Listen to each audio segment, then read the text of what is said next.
You've heard us talk on Live at 9 about the rising divorce rate in this country. Now they say almost half of the marriages in this country end in divorce. And if you are spending your first holiday apart, it can be especially tough on the kids. So how do you make that a little easier? Well, Miles Mason with Crone & Mason attorneys here in Memphis is kind of a divorce coach. Now, Miles, what is that? You teach us how to do divorce better? Well, try to help people through the difficult spots that don't have to be difficult. Getting a divorce, dividing up assets, valuing assets, deciding child support and alimony, that's tough enough. Co-parenting through the holidays can make things much easier for the children, and that's really what divorce lawyers are focusing on more and more. How do we get the parties to focus on the children's needs? So, Miles, suppose you are a young couple, you've been going through some things, and you have a kid or two, and you're trying to decide, all right, where do I want to go for the holidays? Do we go to your parents' house? Do we go to my parents' house? Where do we go? Well, the first thing you got to do is realize there's no winning. The holidays are a finite period of time, and a child can't be in two places at the same time. You got Christmas Eve, you got Christmas morning, and nobody wants to travel late on Christmas Eve. So you have some space-time continuum problems you have to deal with. So you can't win. So you're just going to have to figure out a way that makes sense for the children first, then worry about the families. But what if you have these bossy in-laws or grandparents or whomever they might be saying, no, you will be here? Exactly. Bossy in-laws are tough for intact marriages. Forget about divorcing couples.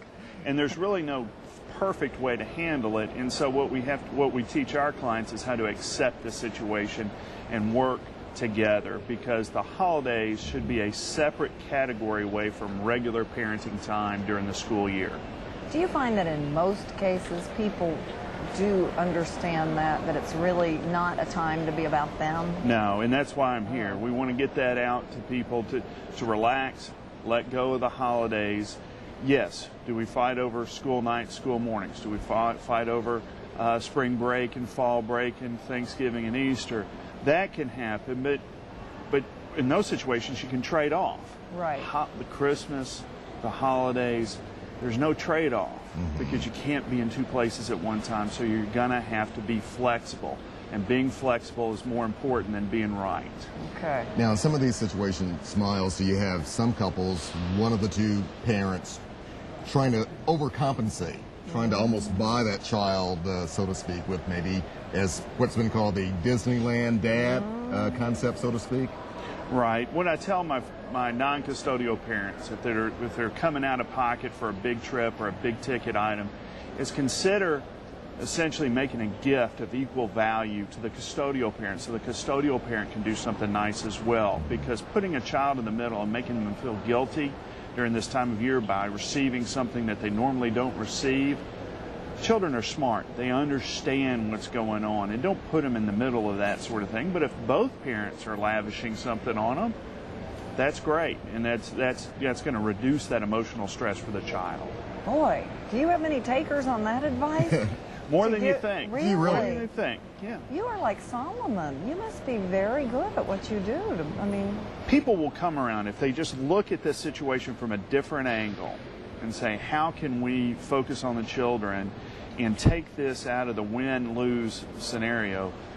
Most people will do what's right.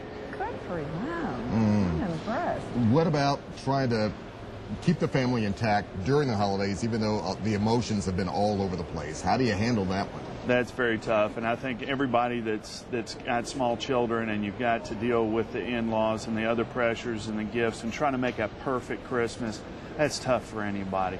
What we coach people on is when you're, especially say I'm coaching a father and the mother is stressed out, having a difficult time with the presents and the tree and this and that, is just listen. Just listen and be patient and try not to fix everything.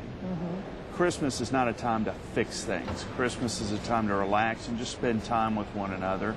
And things don't have to be perfect, and especially when you're getting in the car and traveling during an otherwise stressful time, that's difficult. And just realize that it is difficult. It's difficult for everybody.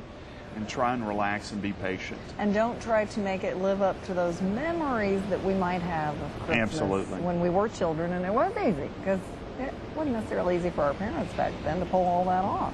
No, it wasn't. All right. All right. And on your website, people can get advice.